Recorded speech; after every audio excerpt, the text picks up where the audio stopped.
Hello, I'm Cecilia Louie of Paper Zen. In this video, I'll show you how to outline the lowercase letter Y. I already have my strip pre-folded here along the score lines, and you might be wondering what all these numbers are here. These are the ones that correspond in my book, Quilling Lowercase Letters, and in my pattern, I have strip segment 7 attached to 8, which is this piece here. And actually on later thought, I realized it's actually better if I attach it to strip 6. So in other words, continuing here and then let the join happen here and here. And the reason why I wanted to change that is because I really like it when I secure these two sections first and then take care of the one in the middle. So that's how I'll be tackling the letter. You can choose to do it any which way you like as well. So the curved areas are here and here. So let's tackle that one first. It's just the entire segment here is curved. So I'm just going to be rubbing because it's so small and I don't want to go beyond those corners. And I'm using a crochet hook because I prefer this circumference, but you're welcome to use a quilling needle as well.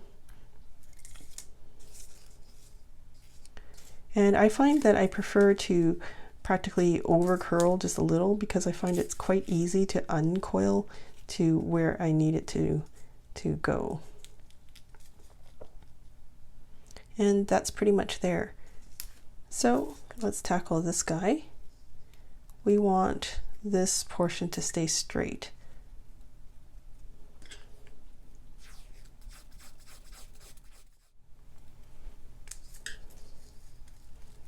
I guess I started a bit too soon, not a big deal. We can straighten that part out. So we want to give a bit more curve right to here.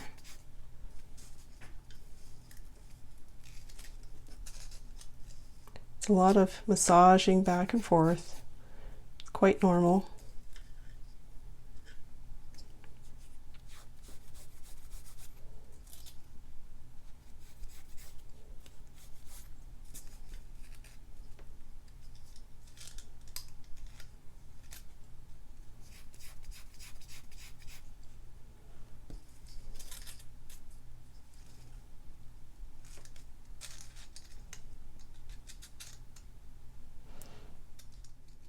So again, even if this isn't, like, you see how I let it go and it relaxes into its thing, it's okay that it doesn't follow it 100%, as long as you feel comfortable enough that when it comes time to gluing, you can control the outcome and tame that strip right before you actually press down to your work surface. So that's what I feel right about here. Like, I feel like after I secure this area and secure this area, I can determine where this curve happens.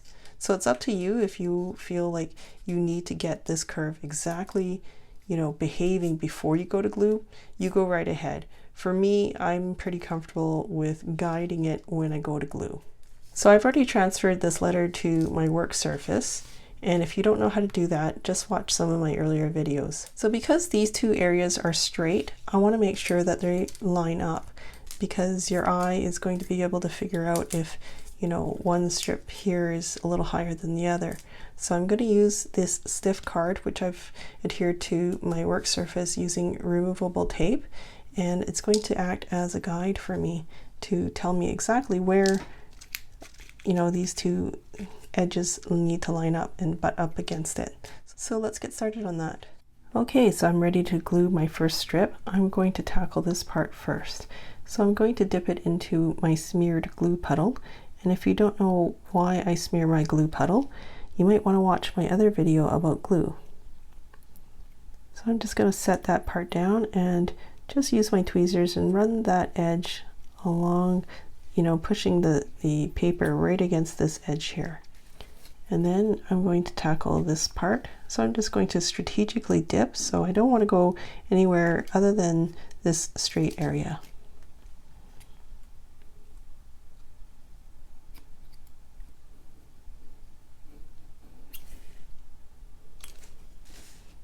Okay, so I'm going to remove the card now. It's served its purpose. And I'm just going to bend this corner out of the way for now. We're not going to hurt it by doing that. Now, before I put any glue on here, I just want to make sure, is everything okay? Do I like how it's sitting? If there's anything I need to change, you want to do that before you coat it with glue.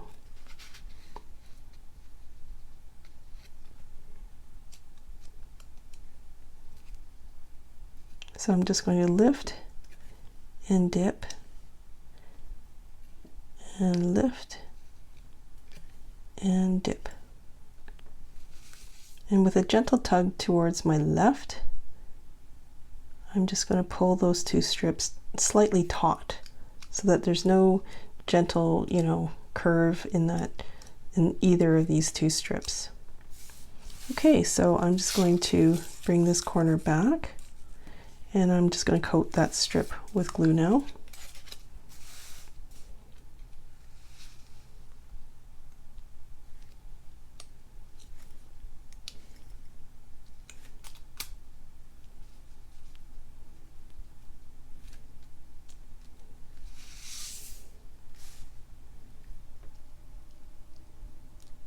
Again, I'm just giving it a gentle tug as I place it.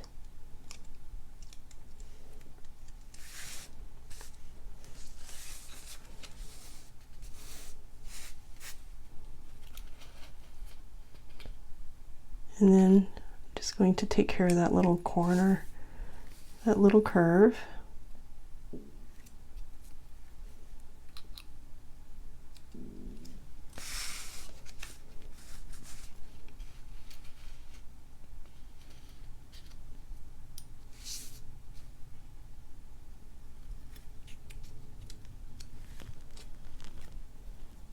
Okay, so I'm going to tackle this straight area and make sure that this joins well.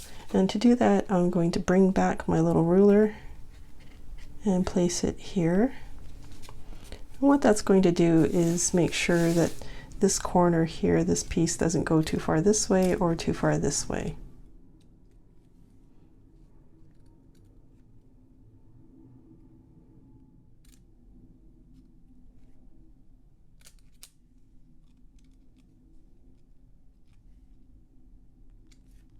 Okay, now it's time to remove the ruler, and now I'm going to place it on this part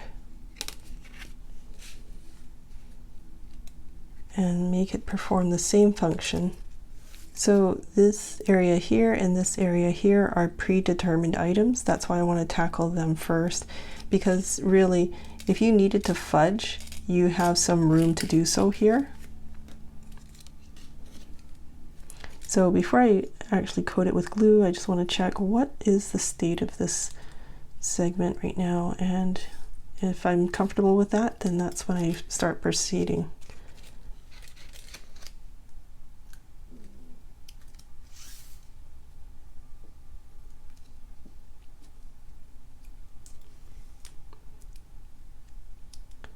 Using this little stopper here is really, it just takes all the guesswork out. So again, we can remove that because it's done its job. And let's just check where we have not coated it with glue, just to make sure where we know where we need to coat it. And this is why you want to have a thin card if you can. You can cut this out of any material. It doesn't have to be a transport card, whatever happens to be thin enough to work for you, okay? So I just want to slide it in because there isn't a lot of tolerance here.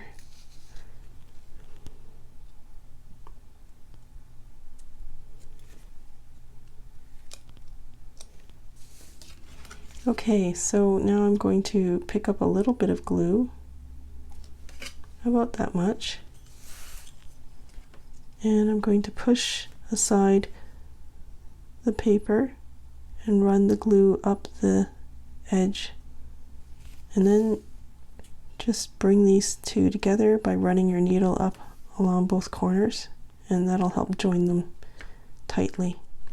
And then, you know, always have some tissue on hand to wipe off the excess.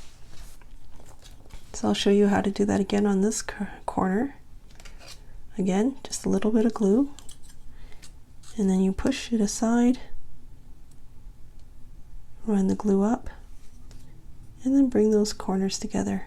And that's how you create a sharp corner. And that's how you quill the lowercase letter Y. Don't forget to visit my blog to download your free template to give it a try.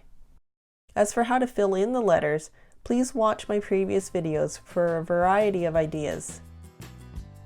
I want to keep improving my tutorials, so would you let me know what tip was new for you in the comments below, or what technique you enjoyed learning about most? If you enjoyed this video, I hope you'll give it 2 thumbs up. Thanks and see you next time.